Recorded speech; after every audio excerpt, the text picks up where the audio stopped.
যা তীরটা ফসকে হাত থেকে বেরিয়ে গেল, পাখিটাও মরে গেল। ভং করিস না তো, এমন ভাব করছিস যেন কত বড় শিকারী তুই। তো যদি তীরটা হাত থেকে ফসকে না বেরিয়ে যেত তাহলে ঠিকই পাখিটা ধরতে পারতাম, তখন তুই হাততালি দিতি। হ্যাঁ হ্যাঁ, আমার সব জানা আছে। ধরতে পারলে না হয় হাততালি দিতাম। এবার পাতা নিয়ে বাড়ি চল, না হলে বাড়িতে গিয়ে আমাদের পিটুনি খেতে হবে। সন্ধে তো হয়েই এলো। ওদিকে ছুটকির মা বাড়িতে বসে রেগে আছে, আজ আসুক একবার বাড়িতে। কোন দুপুরে বেরিয়েছে, এত বেলা হয়ে গেল অথচ এখনো আসার সময় হলো না। কি হয়েছে, এমন চেঁচাচ্ছ কার উপরে? কার ওপরে আবার? তোমার গুণাধর মেয়ের ওপরে। আমার তো চেঁচানোরই কপাল, চুপ করে কি করে বসে থাকবো? আহা, এত রাগ করলে তোমারই শরীর খারাপ করবে তো। করবে, আজ আসুক তোমার মেয়ে। আজ যদি তুমি ওকে বাঁচাও তাহলে কিন্তু আমারই একদিন কি। যাও তো, এত রাগ না দেখিয়ে বরং আমার জন্য একটু চার করে আনো। হ্যাঁ হ্যাঁ, তাই যাচ্ছি।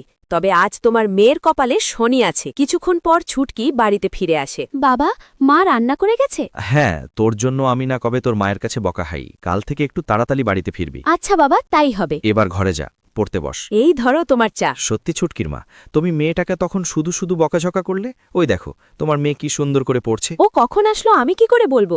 আমি তো সেই কখন থেকেই দেখছি। এভাবেই দিন চলছিল। একদিন ছুটকি বাবাকে জিজ্ঞেস করল জঙ্গলের কথা। আচ্ছা বাবা, কালাম চাচার বাড়ির পেছনে জঙ্গলে নাকি বাঘ থাকে? আরে দূর, ওসব মিথ্যে কথা। কিন্তু মা যে বলল। শোন ছুটকি, আমি কিন্তু ভালোর ভালো আর মন্দের জম, তুই ভুলেও ওদিকে যাবি না। না না বাবা, আমি কেন ওখানে যাব? এমনি জিজ্ঞেস করলাম। পরের দিন ছুটকি আর মিতু জঙ্গলের দিকে গেল। শোন চুটকি, এত সাহস কিন্তু ভালো না। আরে ধুর, এই জঙ্গলে ভয় পাবার মতো কিছু নেই। অনেকেই নাকি বাঘ দেখেছে। ভগবান তো আমাদের দুটো পা দিয়েছে, বাঘ দেখলে দৌড়ে চলে আসব। হঠাৎ তারা একটি সুন্দর পাখি দেখল। দেখ কি সুন্দর পাখি, ওটা আমার চাই। এই যা, পাখিটা তো ওদিকে উড়ে চলে গেল। তারা পাখির পেছনে পেছনে জঙ্গলের ভেতরে ঢুকে গেল। ঠিক তখনই ওরে বাবারে, বাঘ! চুটকি পালা, বাঘ! মিতু দৌড়ে গ্রামে ফিরে গিয়ে খবর দিল। চাচি, তাড়াতাড়ি বাইরে এসো, সর্বনাশ হয়ে গেছে, চুটকিকে বাঘে ধরে নিয়ে গেছে। কি বলছিস তুই?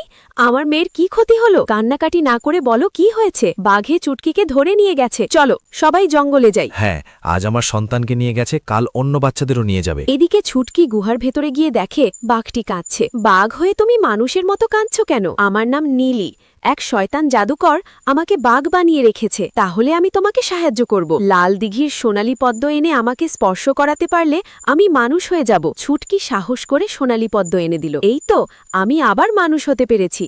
চুটকি, তোমার এই উপকার আমি কখনো ভুলব না। আমি যা করেছি তা আমার কর্তব্য। তারপর তারা গ্রামে ফিরে এলো। ওই তো আমার মেয়ে ছুটকি ফিরে এসেছে। হ্যাঁ বাবা, আমি ফিরে এসেছি, আর লিলিকেও ফিরিয়ে এনেছি। চুটকি আমাকে বাঁচিয়েছে। ছুটকি, তোকে ধন্যবাদ। ধন্যবাদ দিতে হবে না। হাঁটতে হাঁটতে আমার খুব খিদে পেয়েছে। চল, আজ তোর পছন্দের খাবার রান্না করব।